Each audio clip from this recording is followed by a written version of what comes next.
नमस्कार प्यारे विद्यार्थियों, कल हम लोगों ने श्रीमद् भगवत गीता के द्वितीय अध्याय के 5वें श्लोक तक की चर्चा की थी। आज हम लोग 6ठे श्लोक को पढ़ेंगे। आप लोग ग्रंथ खोल लीजिए। श्रीमद् भगवत गीता के द्वितीय अध्याय का 6ठा श्लोक देखिए आप लोग। न चैतत् विद्मः कतरन्नो गरीयो यद्वा जयेम यदि वा नो जयेयुः यानेव हत्वा न जिजीविषामः तेव स्थितः प्रमुखे धार्तराष्ट्राः। शब्द पहले पदच्छेद देखिए। न च एतत् विद्मः कतरत नः गरीयः यत् वा जयेम यदि वा न जयेयुः यान एव हत्वा न जिजीविषामः ते अवस्थिताः प्रमुखे धार्तराष्ट्राः। अब एक एक शब्द का अर्थ देखते हुए श्लोकार्थ पर आइए। ये अर्जुन कह रहा है, भगवान श्री कृष्ण से कह रहा है कि एतत् च न विद्मः, यह भी नहीं जानते कि हमारे लिए युद्ध करना और न करना, न अर्थात हमारे लिए युद्ध करना और न करना, इन दो कार्यों में कतरत दोनों में से कौन सा श्रेष्ठ है। गरिया कतरत गरिया, युद्ध करना और न करना, इन दोनों में से कौन सा श्रेष्ठ है मेरे लिए, ये बात भी मैं नहीं जानता हूं। एतत् च न विद्मः, यह भी नहीं जानता हूं हमारे लिए युद्ध करना और न करना, इन दोनों कार्यों में कौन सा कार्य श्रेष्ठ है, ये मैं नहीं जानता हूं। यत् वा अथवा, यह भी नहीं जानता, क्या नहीं जानता, जयेम यदि, उन्हें हम जीतेंगे, वा न, या हमको वे जयेयु जीतेंगे, उन्हें हम जीतेंगे या वे हमें जीतेंगे, इस बात को भी मैं नहीं जानता हूं। यान हत्वा न जिजीविषामः, जिनको मारकर हम जीना भी नहीं चाहते, लेकिन इस बात को मैं जरूर जानता हूं कि अगर उनको मैंने मार दिया तो फिर मैं स्वयं जीना नहीं चाहूंगा। अर्जुन ने भगवान श्री कृष्ण से अपने मन की बात कही। उसने कहा कि मैं ये तो नहीं जानता हूं कि इस युद्ध में मैं जीतूंगा कि वो जीतेंगे, ये युद्ध मेरे लिए उचित है कि अनुचित है, ये दोनों बातें मैं नहीं जानता हूं, लेकिन इतना मैं जानता हूं कि उन्हें मारकर मैं जीना नहीं चाहूंगा। इसलिए हे प्रभु, ये मेरे लिए उचित कार्य नहीं है, मैं युद्ध नहीं करूंगा। इसके आगे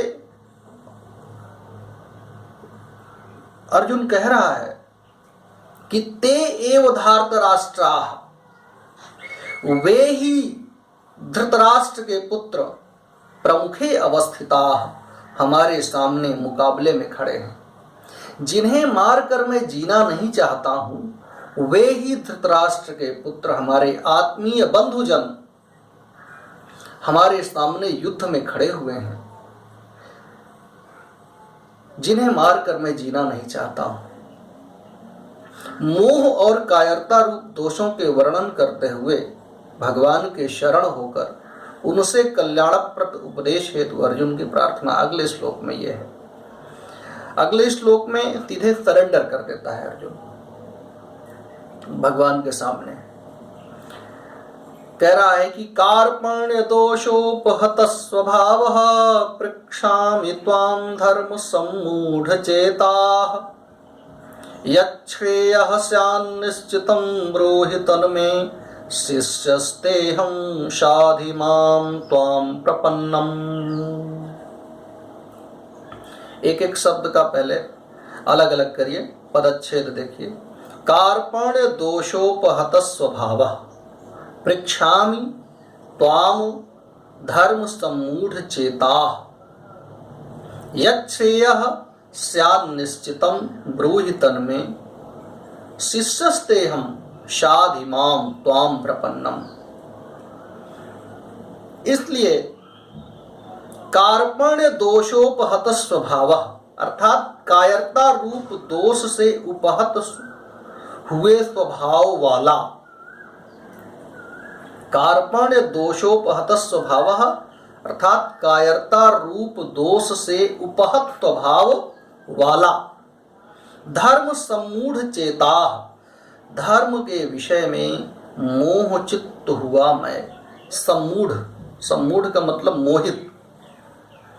मोह जब होता है तो उचित और अनुचित का विवेक नहीं रह जाता, करणीय और अकरणीय का विवेक नहीं रह जाता। ये मोह है और मोह का फल यही है कि विवेक मर जाता है उस समय। तो भगवान के समक्ष अर्जुन सरेंडर करते हुए कहता है कि कार्पण्य दोषोपहत स्वभाव, कायरता रूप दोष से उपहत हुए स्वभाव वाला, तथा धर्म सम्मूढ़ चेता धर्म के विषय में मोह चित्त हुआ मैं, अर्थात मैं अर्जुन, त्वाम पृक्षामि आपसे पूछता हूं, यत् निश्चितम श्रेय, यत् माने जो, निश्चितम श्रेय मतलब निश्चित रूप से कल्याणकारी हो, जो निश्चित रूप से कल्याणकारी, श्रेय कल्याणकारक या कल्याणकारी, स्यात् माने हो, तत् में ब्रूहि वह मुझसे आप कहिए। जो निश्चित रूप से मेरे लिए कल्याणकारी हो, तत् में ब्रूहि वह आप मुझसे कहिए। अहम ते शिष्य, मैं आपका शिष्य हूं। त्वाम प्रपन्नम, आपके शरण में हूं। माम शाधि, मुझको शिक्षा दीजिए। अब ये बात कहने के पश्चात अर्जुन निश्चिंत हो जाता है, भगवान के शरण में अपने आप को डाल देता है और कहता है कि जो भी उचित हो, जो मेरे लिए कल्याणकारी हो, जो श्रेयस्कर हो, वही आप मुझसे कहिए। मैं आपका शिष्य हूं और आपके शरण में हूं। ये हुआ 7वां श्लोक। और 8वें श्लोक में देखिए, अर्जुन का त्रिलोकी के निष्कंटक राज्य को भी शोक निवृत्ति में कारण न मानकर वैराग्य का भाव प्रदर्शित करना इस श्लोक में बताया गया है। ये प्रसंग है इसका। श्लोक है, नहि प्रपश्यामि मम पनुद्याद यच्छोक मुच्छोषणमिन्द्रियाणाम् अवाप्य भूमावसपत्नमृद्धं राज्यं सुराणामपि चाधिपत्यम्। एक एक शब्द पहले अलग करके देखें। न ही प्रपश्यामि मम अपनुद्यात एतत् शोकम उच्छोषणम इंद्रियाणाम अवाप्य भूमौ असपत्नम रिद्धम राज्यम सुराणाम अपि च आधिपत्यम। अब शब्द का अर्थ देखिए, श्लोकार्थ। ही, सबसे पहले देखिए ही, प्रथम पंक्ति का दूसरा शब्द है ही। नहीं प्रपश्यामि। ही माने क्योंकि, भूमौ माने भूमि में, असपत्नम निष्कंटक, रिद्धम धन धान्य संपन्न, राज्यम राज्य को, च और सुराणाम आधिपत्यम देवताओं के स्वामी पने को, अवाप्य अपि प्राप्त होकर भी, तत् उस उपाय को न नहीं प्रपश्यामि देखता हूं, यत जो मम इंद्रियाणाम मेरी इंद्रियों के उच्छोषणम सुखाने वाले शोकम शोक को अपनुद्यात दूर कर सके। अर्थात भूमि में निष्कंटक धन धान्य संपन्न राज्य को और देवताओं के स्वामी पने को प्राप्त होकर भी मैं उस उपाय को नहीं देखता हूं जो मेरे इंद्रियों को के सुखाने वाले शोक को दूर कर सके। अर्थात मेरे अंदर जो शोक है, जो तकलीफ है, जो दुख है, वो इन चीजों से दूर नहीं हो सकता है। अगर त्रिलोकी का निष्कंटक राज्य हमें मिल जाए अथवा देवताओं का स्वामित्व भी हमें मिल जाए, तो इन चीजों में भी मेरे इंद्रियों के शोक को दूर करने की शक्ति नहीं है। ऐसा अर्जुन भगवान श्री कृष्ण से कहता है। ये एक तरीके से वो ये कहना चाहता है कि ये युद्ध तो छोड़िए, तो हमें सिर्फ हस्तिनापुर का राज्य मिलेगा। त्रैलोक्य का राज्य अगर हमें मिलता हो तो वो भी हमें स्वीकार नहीं है, क्योंकि उससे भी हमारे अंदर जो दुख है, जो हमारे इंद्रियों का जो शोक है, जो हमारे इंद्रियों के सुखाने वाले शोक को, अर्थात हमको अंदर से जो तकलीफ हो रही है, वो तकलीफ इस राज्य को पाकर भी दूर नहीं हो सकेगी। इसलिए ये युद्ध मेरे लिए उचित नहीं है, मैं युद्ध नहीं करूंगा। युद्ध न करने के लिए अर्जुन विभिन्न तरीके अपना रहा है, विभिन्न तर्क दे रहा है।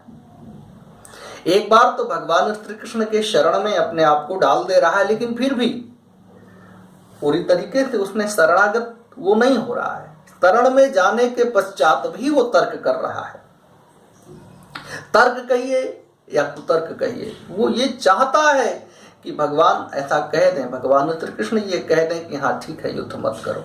इसके लिए वो तरह तरह के हथकंडे अपना रहा है और वो ये कह रहा है कि तीनों लोकों का राज्य अथवा देवताओं का स्वामित्व भी हमें मिल जाए तो भी वो हमारा दुख दूर नहीं हो सकेगा। आगे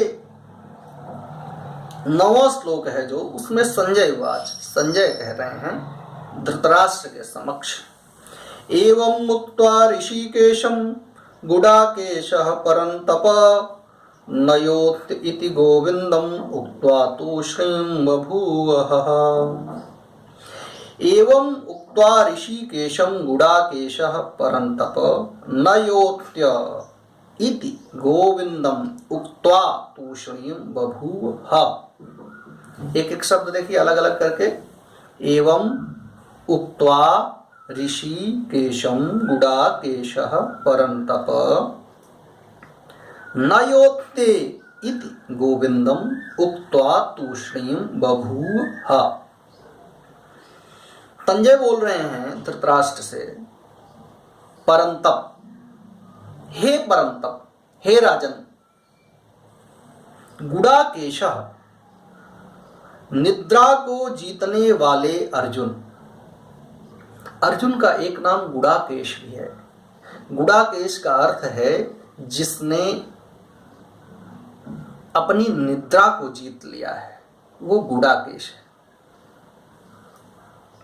तो निद्रा को जीतने वाले अर्जुन ऋषिकेशम, अंतर्यामी श्री कृष्ण महाराज के प्रति, ऋषिकेशम अर्थात भगवान श्री कृष्ण के प्रति, एवं उक्त्वा, इस प्रकार कहकर, किस प्रकार कहकर, अभी पिछले श्लोकों में जो उसने कहा है कि तीनों लोगों का राज्य या देवताओं का स्वामित्व भी मेरे दुख को दूर नहीं कर सकता है, मेरे इंद्रियों को सुखाने वाले शोक को दूर नहीं कर सकता है, इस प्रकार कहकर ऋषिकेशम भगवान श्री कृष्ण के प्रति एवं उक्त्वा ऐसा कहकर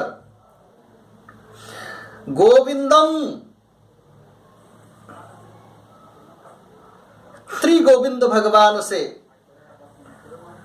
न योत्ते, भगवान श्री कृष्ण से भगवान श्री गोविंद से क्या कहा? न योत्ते, सीधे सीधे इनकार कर दे रहा है कि न योत्ते, युद्ध नहीं करूंगा। एक तरीके से उसने अपना पूरा निश्चय बता दिया, न योत्ते, युद्ध नहीं करूंगा। इति यह हा स्पष्ट रूपेण, हा माने स्पष्ट रूप से, उक्त्वा कहकर तूष्णीम बभूव, शांत हो गया। उसने अपनी सीधी सीधी बात कही और कहा कि न योत्ते, युद्ध नहीं करूंगा, आप चाहे जितना कहें। देखिए, एक तरफ तो कहता है कि शिष्यस्ते हम साधिमाम, आपका शिष्य हूं, आपके शरण में हूं, मुझे शिक्षा दीजिए। और दूसरी तरफ क्या कह रहा है कि न योत्ते, युद्ध नहीं करूंगा, सीधे सीधे निर्णय सुना दिया। इससे पता चलता है अर्जुन की मन स्थिति का, कि वो निर्णय नहीं ले पा रहा है, उसको उचितानुचित का विवेक नहीं रह गया है, करणीय अकरणीय का विवेक नहीं रह गया है। मोह ने उसके अंदर के विवेक को मार दिया है। क्या करना चाहिए, क्या नहीं करना चाहिए, क्या बोलना चाहिए, क्या नहीं बोलना चाहिए, वदतो व्याघात दोष भी उसके अंदर आ गया। जो वो कह रहा है उसका ही खंडन कर दे रहा है। एक तरफ भगवान के शरण में स्वयं को सौंप रहा है, दूसरी तरफ उनकी अवमानना भी कर दे रहा है। न योत्ते, युद्ध नहीं करूंगा। तो जब वो ऐसा कह देता है, तब फिर आगे भगवान श्री कृष्ण, एक श्लोक और बीच में है, क्या है? 10वां श्लोक देखिए। तम उवाच ऋषिकेशः प्रहसन्निव भारत सेनयोः उभयोः मध्ये विषीदन्तमिदं वचः। अलग अलग शब्द करके देखिए पदच्छेद। तम उवाच ऋषिकेशः प्रहसन इव भारत सेनयोः उभयोः मध्ये विषीदन्तम् इदं वचः। भारत, सबसे पहले भारत लीजिए। अब जब इसका अर्थ करते हैं तो हे भरतवंशी धृतराष्ट्र, अभी संजय ही बोल रहा है। किससे बोल रहा है? धृतराष्ट्र को संबोधित करके बोल रहा है, और धृतराष्ट्र को भारत बोल रहा है। भारत का मतलब भरतवंशी, भरत वंश में समुत्पन्न हुए हे राजन ऋषिकेशः, अर्थात अंतर्यामी भगवान श्री कृष्ण, अंतर्यामी भगवान श्री कृष्ण, उभयोः सेनयोः मध्ये, दोनों सेनाओं के मध्य में, दोनों सेनाओं के बीच में, विषीदंतम तम, शोक करते हुए उस अर्जुन को, विषीदंतम अर्थात शोक करते हुए, तम अर्थात उस अर्जुन को, प्रहसन इव हंसते हुए से अर्थात मुस्कुराते हुए, इदम वचः उवाच, यह वचन बोले। जब अर्जुन भगवान कृष्ण के शरण में भी पहुंचकर अपना निर्णय सुना रहा है, एक तरफ कह रहा है शिक्षा दीजिए, आपके शरण में हूं, और दूसरी तरफ सीधे सीधे अपनी बात कह रहा है, अपने तर्क लाद रहा है, तो भगवान श्री कृष्ण मुस्कुराए और मुस्कुराते हुए दोनों सेनाओं के मध्य में उसके रथ को ले गए और वहां ले जाकर बोले। क्या बोले? श्री भगवान वाच 11वें श्लोक में देखिए आप लोग, असोचान्वसोचस्त्वं प्रज्ञावदांश भाससे गतासूनश्च नानुशोचन्ति पंडिताः। अर्थात देखिए, पहले पदच्छेद देखिए। असोचान अन्न सोचः त्वं प्रज्ञावादान च भाषसे गतासून अगतासून च न अनुशोचन्ति पंडिता। भगवान श्री कृष्ण बोले कि हे अर्जुन, तू असोचान न शोक करने योग्य मनुष्यों के लिए अन्न सोचः शोक करता है।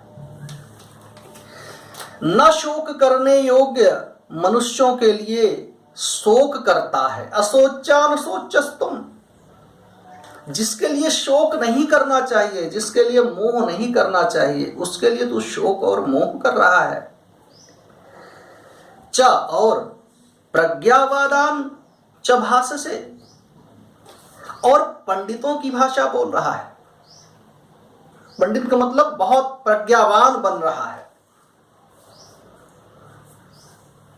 मतलब कि जो शोक करने योग्य नहीं है, जिन व्यक्तियों पर, उन व्यक्तियों पर तुम शोक कर रहे हो और प्रज्ञावान बन रहे हो, विद्वान की तरह बोल रहे हो, पंडितों की तरह बोल रहे हो, बुद्धिमानों की तरह बोल रहे हो। गताशून, जिनके प्राण चले गए हैं। गताशून अर्थात जिनके प्राण चले गए हैं। च और अगताशून, जिनके प्राण नहीं गए हैं, उनके लिए भी पंडिता, पंडित जन न अनुशोचन्ति, शोक नहीं करते हैं। अर्थात जो मर गए हैं उनके लिए पंडित लोग शोक नहीं करते हैं, जो नहीं मरे हैं उनके लिए भी शोक नहीं करते हैं। क्योंकि मरना तो सबको है, एक दिन जाना तो सबको है, देह तो सबकी छूटेगी, सबका अपना अपना समय है, सबके लिए निमित्त भिन्न भिन्न हो सकता है। तो उनके लिए पंडित शोक नहीं करते हैं, और तुम शोक कर रहे हो और पंडितों की भाषा बोल रहे हो। पंडित यहां पर जात्यर्थक शब्द नहीं है, यह ध्यान रखिएगा। पंडित का मतलब प्रज्ञावान। पंडित शब्द का जो व्युत्पत्ति है वो थोड़ा समझ लेने योग्य है। पंडा बुद्धि यस्य सह पंडिता, जिसके पास पंडा बुद्धि हो वही पंडित है। और पंडा बुद्धि क्या है? सद सद विवेकनी बुद्धि पंडा। सद सद विवेकनी बुद्धि पंडा, अर्थात सत और असत का विवेक करने वाली बुद्धि को ही पंडा बुद्धि कहते हैं। सत और असत का विवेक करने वाली बुद्धि को पंडा बुद्धि कहते हैं। सत क्या है, असत क्या है, उचित क्या है, अनुचित क्या है, करणीय क्या है, अकरणीय क्या है, इनका विवेक करने वाली बुद्धि को, इनको अलग अलग करके पहचानने वाली बुद्धि को पंडा बुद्धि कहते हैं। और पंडा बुद्धि ही यस्य सह, पंडा बुद्धि जिसके पास है, यस्य पार्श्वे पंडा बुद्धि, जिसके पास पंडा बुद्धि है वही सह एव पंडितः अस्ति, वही पंडित है। यहां पर जात्यर्थक नहीं है। कोई सोचे कि ब्राह्मण ही पंडित है, तो ऐसा नहीं। जिसके पास विवेक है, जो भी उचित अनुचित का विवेक रख रहा है वही पंडित है, ऐसा श्रीमद् भगवद गीता का मत है। तो भगवान श्री कृष्ण कहते हैं कि जो चले गए हैं गतासून, अगतासून, जो नहीं गए हैं उनके लिए पंडित लोग शोक नहीं करते हैं। और तुम शोक करने योग्य, न शोक करने योग्य मनुष्यों के लिए शोक कर रहे हो और पंडितों की भाषा बोल रहे हो। वदतो व्याघात दोष तुम्हारे अंदर है। क्या अर्जुन, क्या कहना चाह रहे हो? तुम्हारी बात स्पष्ट नहीं हो पा रही है।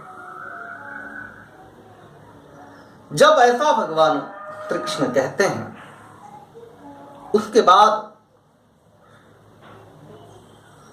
और अपनी बात को आगे बढ़ाते हुए भगवान श्री कृष्ण अगले श्लोक में 12वें श्लोक में आत्मा की नित्यता और निर्विकारता का निरूपण करते हैं।